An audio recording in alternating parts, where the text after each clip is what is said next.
Thank you for watching the You and Me podcast, a companion podcast for the HBO show The Last of Us. My name is SanchoWest, and this is a review and breakdown for the episode, Please Hold My Hand.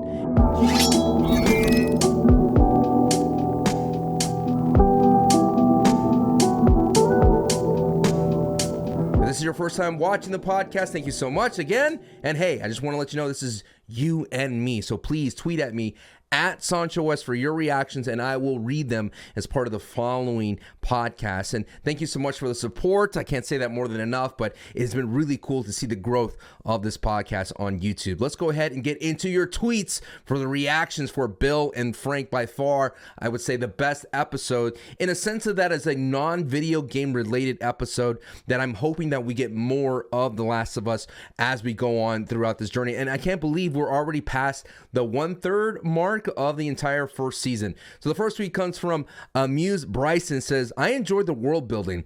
I know their characters only a small amount of screen time with Bill and Frank, with Joel, mostly Bill, but I am always looking forward to more world building, and I think they did a great job with that episode. They did a phenomenal job. I tweeted this out that this would be the episode that will get them an Emmy nomination, no doubt, and Nick Offerman will definitely get a nod for something for his work in that episode.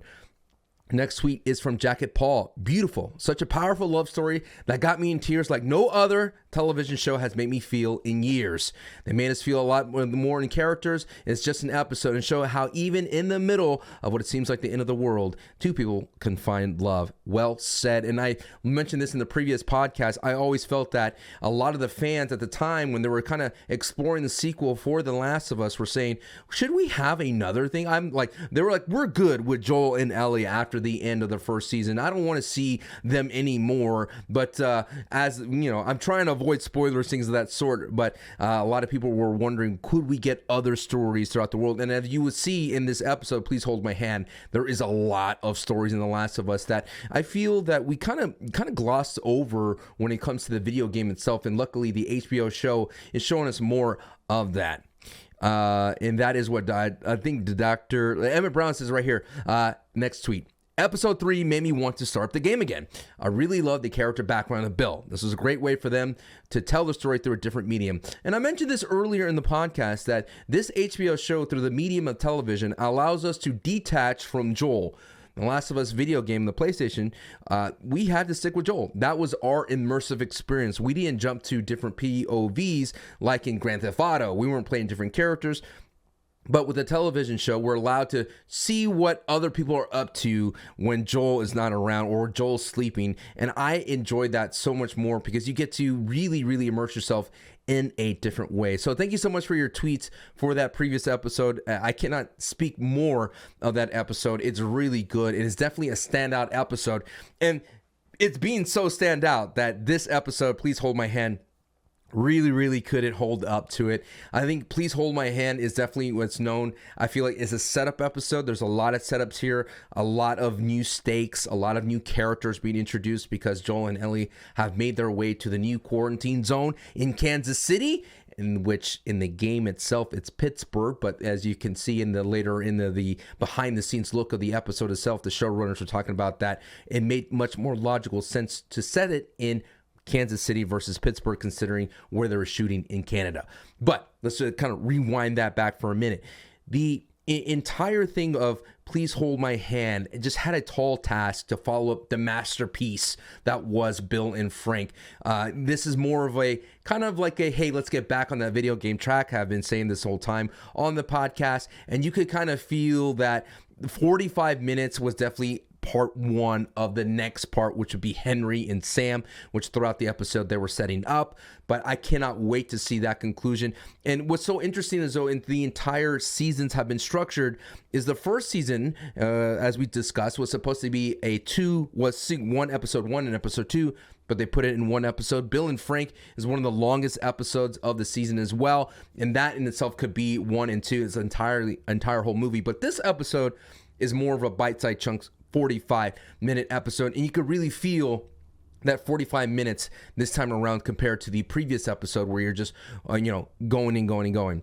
But let's get back into the quick quick news update. Next episode will be streaming on Friday. So just want to let you know, of course, it looks like HBO is trying to avoid the Super Bowl. So Friday will be the next time you could early stream The Last of Us show. And I feel like we're in Pedro Mania right now. A little bit of Pedro Mania. Yeah. Pedro is all over the place. He's in SNL. He's literally on TikTok SNL. He's on late night SNL TikToks. He is everywhere, and he is really having a great time. I have yet to see the SNL, but I've seen a couple of TikToks here and there, and it looks like a great time, and I cannot wait to watch that. But yeah, Pedro is making the rounds of The Last of Us because it is a phenomenal success. I feel like every time we open the podcast, we keep saying it is a phenomenal success, and I cannot believe that it is literally popping off, as the kids will say.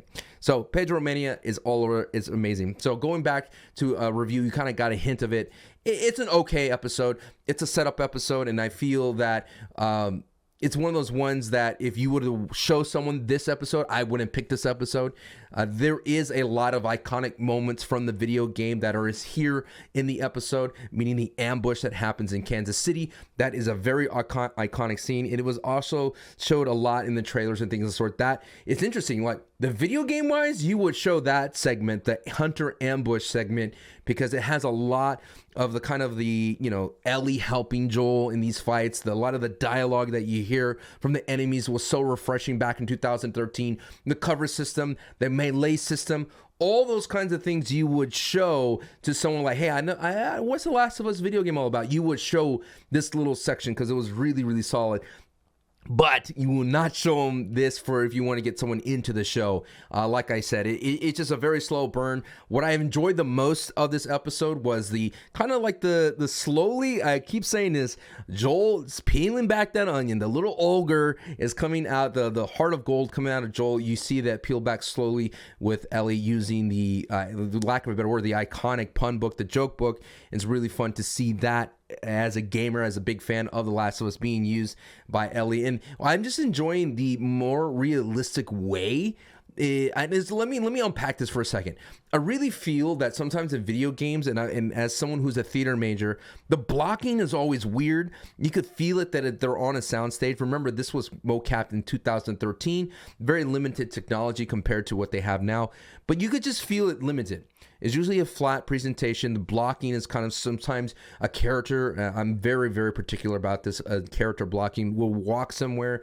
It wouldn't really make sense. But here, a lot of the conversations that are happening in the show, or the characters are actually doing something that makes more sense. Joel getting the siphon, things of that sort. But I would say overall, this episode was probably the weakest out of them, but that doesn't mean it was a bad episode. It's just simply saying comparing, it doesn't hold up to the masterpiece that has been happening before, especially Bill and Frank. And this episode is really not meant to say anything. It's just to set up for this next episode, which will get the big payoff with Henry and Sam. So that is my review for the episode. Let's go ahead and do a plot breakdown and synopsis of this bad boy review. So now we're going to get into the spoilery parts of this episode for Please Hold My Hand.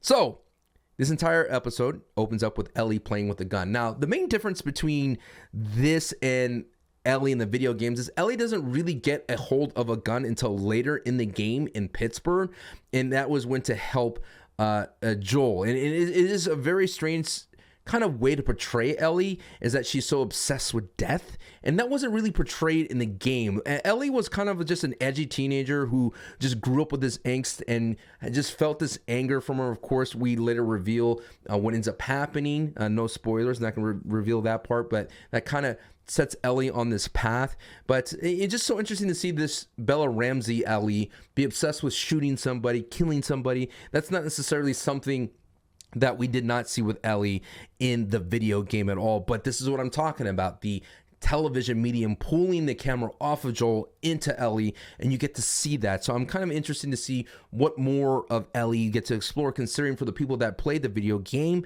the first one and the second one, we know where Ellie goes. So we know what Ellie is capable of, but it's interesting to see the seeds of Ellie exploring that violent state and Ellie being more exposed. And what Joel keeps saying is, you don't know what the world is like. And we're getting to see what the world has become after the cordyceps. So again, the Ellie and her joke book make an appearance here while Joel is doing the siphoning.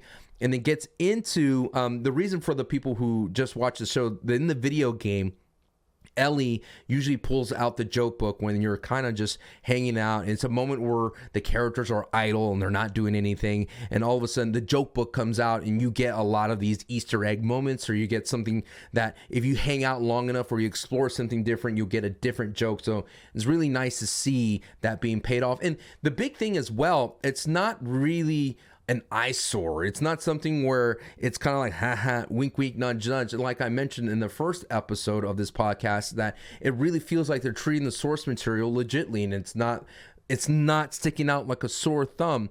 And I feel like it's very organic how it's being presented. And it, like I said, it's presenting things that happen in the game in a very realistic way. So finally, we go from this nice jovial moments where Joel is finally cracking. Ellie is finally putting pressure on Joel to be himself finally.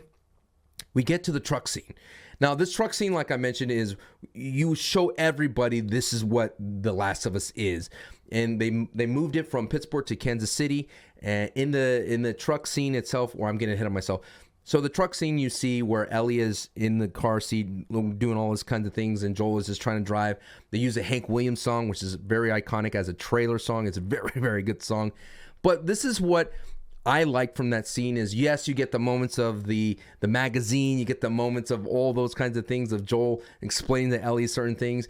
But more importantly, you see Joel talk about how scary humans are, and you kind of see that in Pedro Pascal's performance, that humans are the bad people. Like, we don't have to worry about the infective out here. It is humans, and you could kind of feel it in that sense that he's like human being the real enemy. And what I like about this as well is when we talked about that cracking happening from Joel, is that you get to see what Joel was like when he was a dad a little bit, and that's what I'm excited about the most. Another good tidbit that we get here in this scene is that you see Joel talking about what happened between Tommy and the whole thing, and how did he get to Boston. We never really got that from the video game, because how did Joel end up in Boston, from Austin to Boston? And we get the sense that Tommy and Joel, they made their way. You hear throughout this entire episode Joel saying, I've done some things just to be able to get to where I am.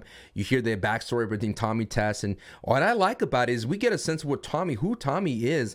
Tommy's always just been Joel's brother, but now we get some more backstory, is that, and Joel calls him, he's a joiner. He always wanted to be a hero. And I cannot wait to see Gabriel Luna come back, knowing that we get some more background on Tommy. And that's my favorite thing when it comes to theater, when it comes to screenwriting and all those kinds of things, is I like hearing about a character off camera, so that when they appear on stage or on camera again, boom, you could add all that baggage that you just earned, and you get to see that character. And we saw a lot of Gabriel Luna's performance in Tommy. It's really solid, and I cannot wait to see him again. So like I was saying, we get to the Hunter attack, the ambush in Kansas City, and it's literally ripped from the game. All this is great. The combat in the sound design is like the game. The guys cussing at them and all that kind of dialogue. And actually layered some Last of Us Part 2 type vibes. And Last of Us Part 1, it was very generic dialogue. In Last of Us Part 2, the characters and the enemies were starting using their names. They started using Brian, or you did this, you killed him, how dare you, all that kind of stuff. They started to layer in the Last of Us Part 2, because what the Last of Us Naughty Dog and the creators and things of that sort wanted to show is interesting, as Neil Druckmann mentioned this in the after part of the episode, where he wanted to humanize the villains. And that is what they were always, The Last of Us wanted to do. They wanted to show that it wasn't black and white, that Joel and Ellie are not necessarily good people just because you're following them. There's a lot of gray in between. And you see that a lot in the scene. All of a sudden, Joel gets ambushed, and, he gets surprise attacked by Brian. And here is where there's a big shift from the game and the show. In the game, Ellie doesn't shoot or kill anybody until later on. And that happens in a hotel scene. But here they move that into this ambush scene, because if I really had to think about it, is you would assume that Ellie would do that, considering that they set up this character who's been obsessed about weapons and death and things of that sort. Now, versus in the game, she's usually just fighting with bricks and bottles, which we all wish, we can't wait to see. Bricks, bottles, and her shiv, right? Her switchblade. But here, she actually shoots somebody. And right here was a very, very gut-wrenching scene. It was a very tough scene to stomach, considering what has been happening in the world lately. But Brian's scene, the big thing you have to take away from that is, once again, humanizing the enemy, showing you that this dude has a mom and that this dude has a life, this dude just wants to live, and that he's sorry and things of that sort. And ultimately, I hope if you're just been watching this show for your first time, really absorb this. Joel is not a good dude, okay? I've been saying this for the longest time. Joel Miller is not a good dude. Started off a good dude, but he's been put in some very interesting situation, and he's turned into this hardened survivor, right? And he's done some things, and you heard them say throughout the episode. And he's been on the other side where he's ambushed people, he's tricked people. Ellie asks, "How did you know that we were going to ambush?" He's like, I've been on all sides. I'm working on my Joel impression. So that happens. Brian dead. Ellie has a moment where she realizes what she's done. She's witnessed some violence in front of her. She recovers quickly. She's about to cry. She wipes away the tear.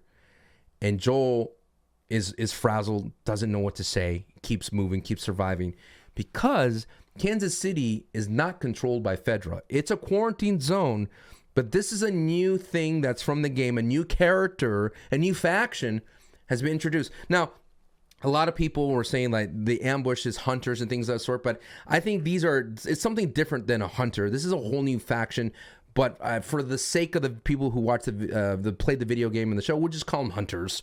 But it is not a new faction, but finally there is a new leader, so to speak, a new figurehead for the hunters, and it is Kathleen. Now, in the video game, hunters are very, very, very, very, very mean people. In a sense, they are cannibalists and all this kind of stuff, and they do all these nasty, nefarious things.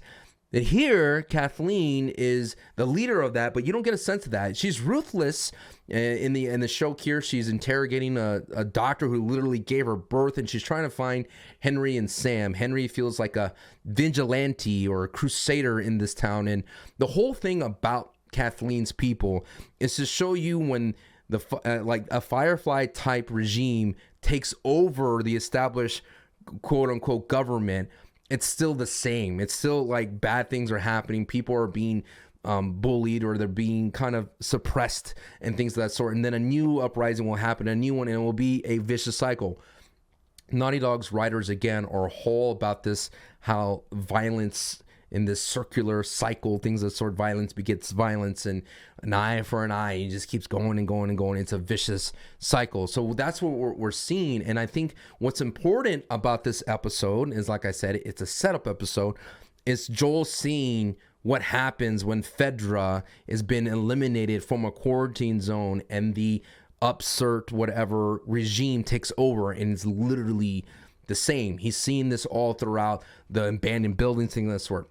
But back to Kathleen, which is a very interesting character. Reminds me of another character that we will see later on in the first season, so to speak.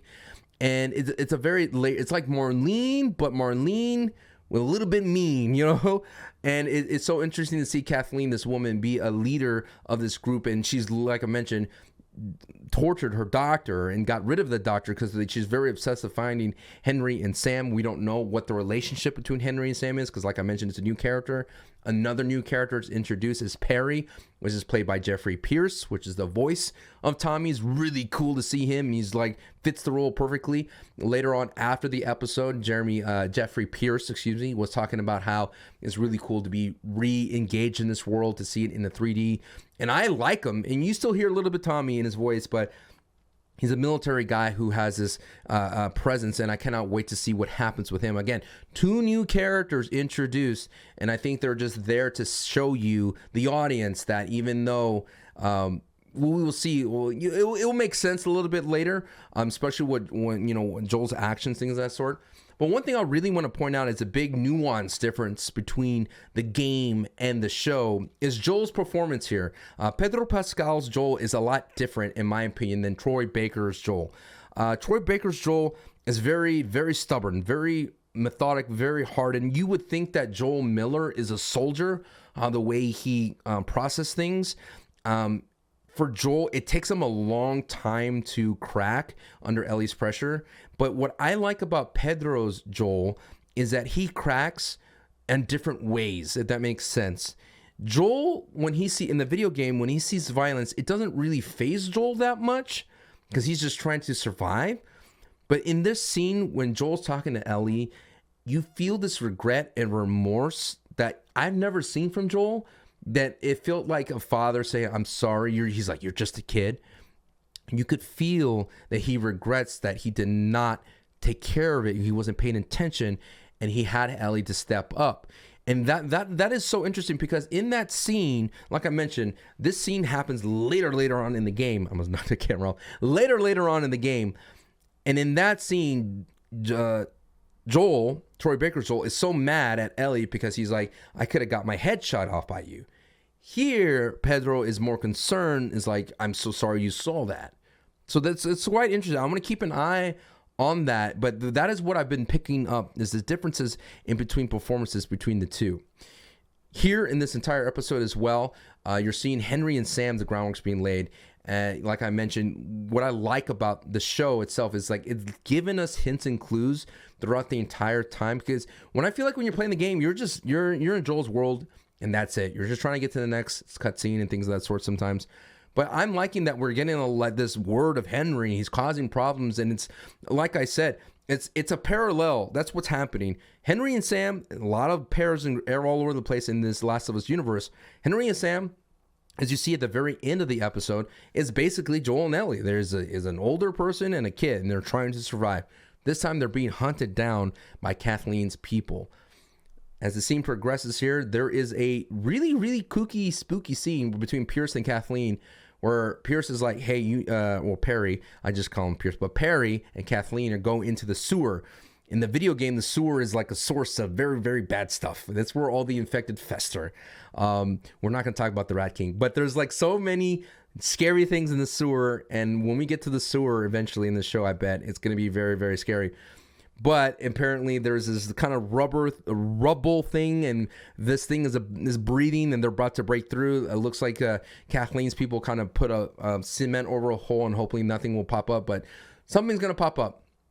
And like I said, I'm just not going to say anything. I'm not going to give a spoiler, but the longer you're infected, the grosser you are. The grosser and scarier you are, and I bet that's what's under there. One thing I want to point out is I've been really enjoying Gustavo's music, and you never knew how great the music is until you hear it in a different medium. And it's so good as a good filler, like bang, bang, bang. You hear that a little bit, it kind of like sets the mood, lets a moment marinate a little bit, and kind of like eases you in. It's always the spookiness of that whole entire thing. So all that happens. There's a lot of little bit of video game moments where Joel and Ellie is lifting each other up. Kathleen, Perry are like, we're not going to tell anybody. We're going to worry about this later. We're going to deal with this Henry and Sam. And then it cuts to Joel and Ellie, who are trying to get up this tower to be able to see where they are. They lost their truck.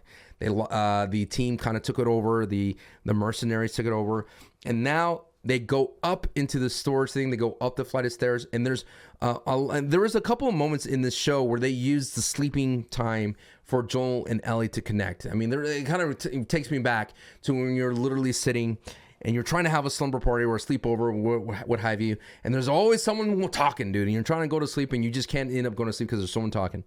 And that's when Ellie is using her jokes, and she lays a big one about diarrhea. Like, did you know that diarrhea is genetic? It runs in the genes.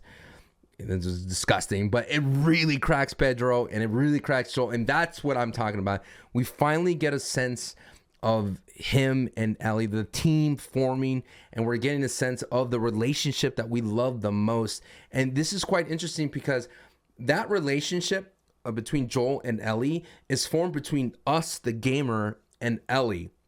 We become the father figure. We kind of like adore her, and we enjoy that relationship, her banter the most, right? Because she's with us on this entire ride. She saves us throughout these little mini encounters.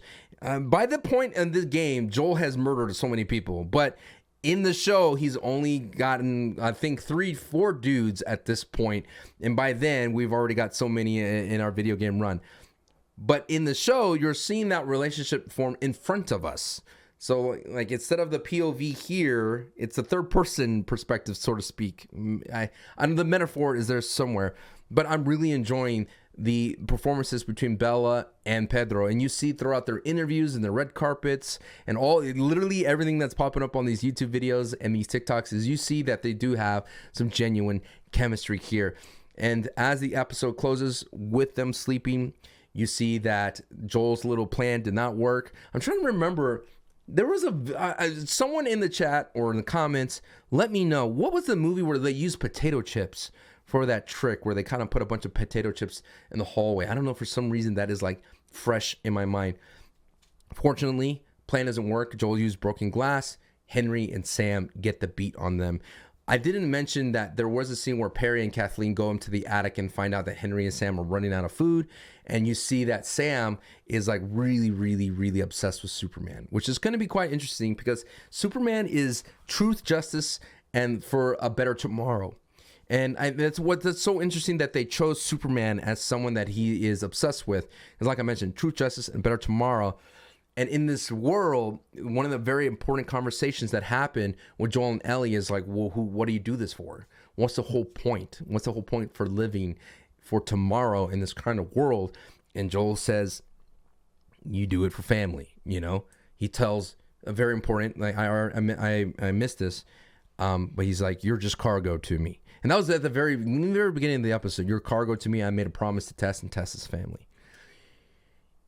So as we're seeing, as time goes on, Joel is slowly letting Ellie into his family. And we all know what happens when you let somebody in. But what's most interesting between these two characters, that they're kind of destined for each other, is everybody that Joel loves, he loses. Everybody that Ellie loves, she loses. So, you know, they're magnetized together. But back to the episode. Henry and Sam, they have a beat on them. And I'm already enjoying the kind of portrayal of Henry and Sam, and it literally ends with right when Sam's face, and then boom, credits. But phenomenal work that we're getting to. I'm liking the work from the actors and things of sort. Like I mentioned, overall, it's a setup episode. We can't have all bangers right out the gate, and I'm hoping people don't show this episode to people. You got to show at least the first, and then Bill and Frank.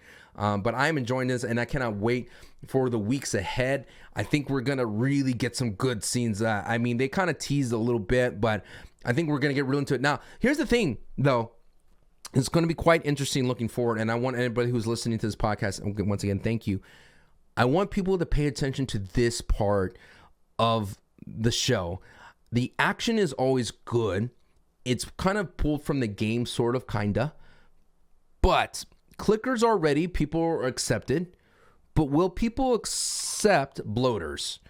And I don't want to get too into the detail of that. And the people that play the video game who know what I'm talking about.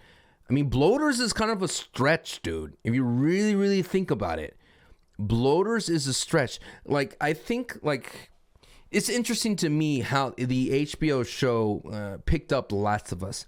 Because considering they have Game of Thrones and the very fantasy. But here is where I think it dips its toe into fantasy. Is the bloaters are very, very monstrous. And it is at that point where he's just like, if you were someone that only watches the show, would you be like, okay, that's a little far-fetched. So I'm interested to see how the portrayal of the bloaters come across. I'm interested to see how they're treated. What I've been seeing so far from the show itself is that everything is a threat. And if everything is a threat, the bloater is the worst of threats. Thank you so much for listening for The Last of Us, You and Me podcast. Again, please subscribe if you're enjoying it, and wherever you're listening, I really do appreciate it. Comment down below and let me know what you think of this episode. Please hold my hand. And as always, endure and survive. Adios, y'all.